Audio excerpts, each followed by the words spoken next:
எலெக்ஷனின் வாசலில் விவாதிக்கக்கூடிய முக்கிய பிரச்சனை தொலைந்து விட்டது என்று நான் நினைக்கிறேன். அது குழப்பமா இல்லைன்னு நான் நினைக்கிறேன்.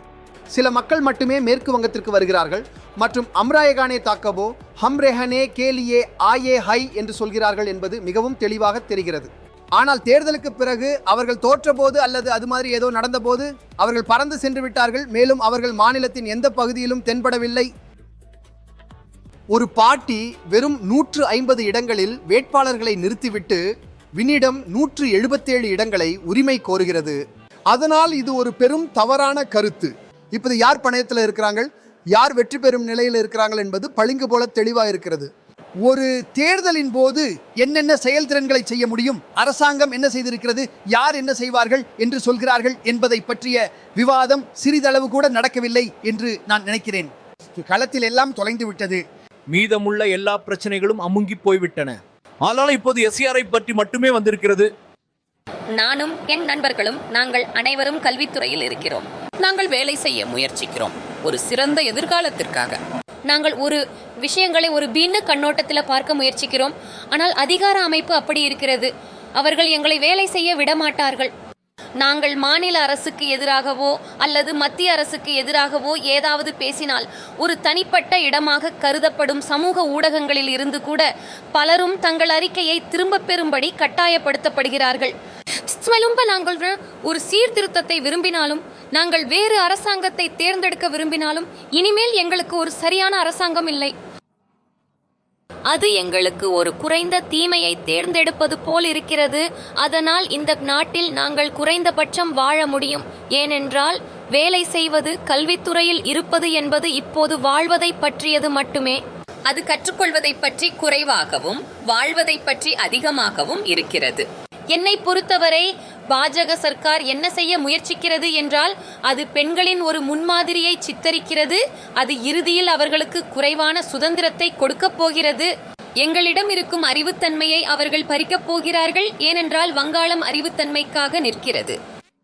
அந்த அரசாங்கம் வந்தால் கூட நான் நினைக்கிறேன் வங்காளிகளிடம் எங்களிடம் உள்ள தனித்தன்மை எதுவாக இருந்தாலும் அதுவும் அழிக்கப்படும். மம்தா பானர்ஜி தான் குறைந்த தீமை. நாங்கள் விரும்பும் அனைத்தையும் நாங்கள் பெறப்போகிறோம் என்பது போல இல்லை. ஆனால் நாங்கள் குறைந்தபட்சம் வாழ்வோம் என்று நான் நினைக்கிறேன். அவர் எங்களை வாழ விடுவார். அங்கே நிச்சயமாக பாதுகாப்பு பிரச்சனைகள் இருக்கின்றன, ஆட்சேர்ப்பு பிரச்சனைகள் இருக்கின்றன. ஆனால் நாங்கள் இன்னும் சில வேலைகளை செய்து கொண்டிருக்கிறோம். 12-20% வேலை போல.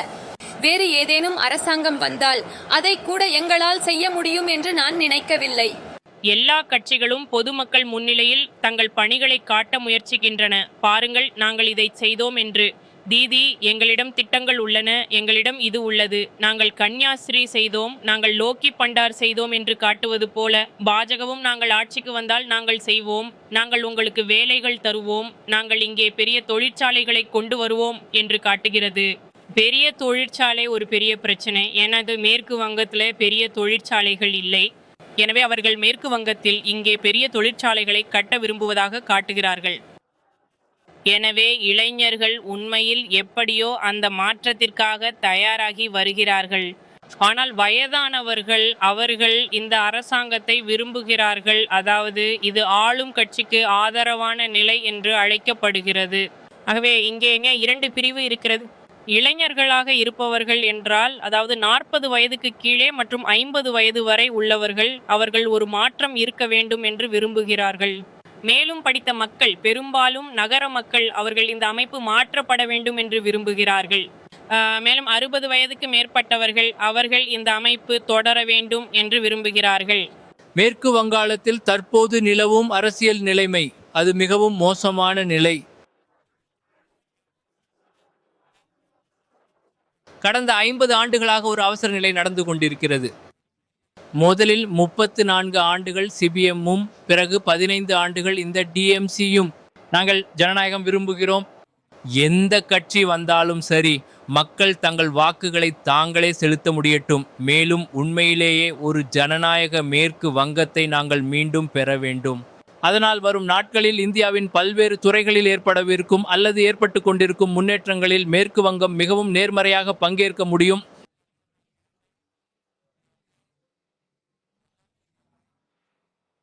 இதுதான் அடிப்படை விஷயம்.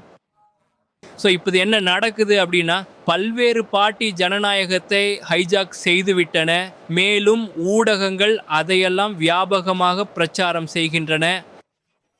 நாங்கள் சுதந்திரமான இறையாண்மையுள்ள கருத்தை விரும்புகிறோம். சுமார் 1,60,00,000 பேர் எஸ்ஐஆருடைய அந்த விஷயத்தில் அதற்கு முன்பும் பலருடைய பெயர்கள் நீக்கப்பட்டன. கிட்டத்தட்ட 1 கோடி மக்கள் விடுபட்டுள்ளனர். இவங்கள் சிலர் உண்மையாகவே விடுபட்டிருப்பார்கள். டெய்லி 7 மற்றவங்கள் விடுபட்டிருக்க கூடாது. இதில் பெரும்பாலும் காணப்படுவது என்னவென்றால் அனைவரும் கீழ்மட்டத்தைச் சேர்ந்த மக்கள், தங்கள் ஆவணங்களை காட்ட முடியாத ஏழை மக்கள்.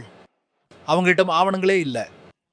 அவர்களோட பள்ளியில் தேர்ச்சி பெறவில்லை, உழைத்து சாப்பிடுகிறார்கள்.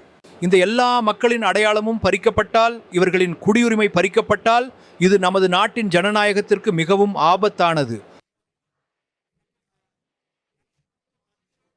உங்கள் எலெக்ஷன் எஸ்ஐஆர் நடக்கட்டும், ஆனால் இத்தனை மக்களின் பெயர்களை விடுத்து இந்த எலெக்ஷன் நடப்பதை ஒருபோதும் மனப்பூர்வமாக ஏற்றுக்கொள்ள முடியாது. என் கருத்துப்படி நாம் ஒரு நிலையில் இருக்கிறோம். குழப்பம். ஒரு பக்கம் நாம் கல்வி, சுகாதாரம், வேலைவாய்ப்பில் பின்தங்கி இருக்கிறோம் மற்றும் மற்றொரு அம்சத்தில் ஒரு பெரும் எண்ணிக்கையிலான மக்கள் அவர்கள் வாக்களிப்பதிலிருந்து விலக்கப்பட்டுள்ளனர்.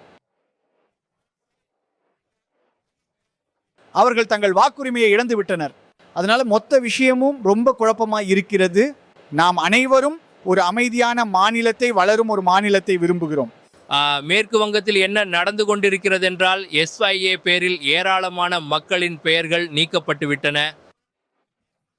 நிறைய மக்கள் மன ரீதியாக துன்புறுத்தப்படுகிறார்கள். ஆனால் இது மக்களின் உரிமை. வாக்குரிமை என்றால் மக்களின் உரிமை. சில மக்களின் பெயர்களை நீக்கிவிட்டு வாக்கெடுப்பு நடத்துவது ஒரு கேலிக்கூத்தாக மாறிவிடும். நாங்கள் இந்த கேலிக்கூத்தை விரும்பல. அனைவரும் நடுநிலையாக அவரவர் வாக்கை அளிக்க வேண்டும் என்று நாங்கள் விரும்புகிறோம். வாக்களித்து ஒரு தேர்ந்தெடுக்கப்பட்ட அரசை அமைக்கட்டும். மதத்தின் பெயரால் வெறுப்பை எந்த கட்சி பரப்பினாலும் அது நிறுத்தப்பட வேண்டும். நாங்கள் வெறுப்பை விரும்பல, நாங்கள் அன்பை விரும்புகிறோம். வங்கமொழி வாழ வேண்டும் என்று நாங்கள் விரும்புகிறோம்.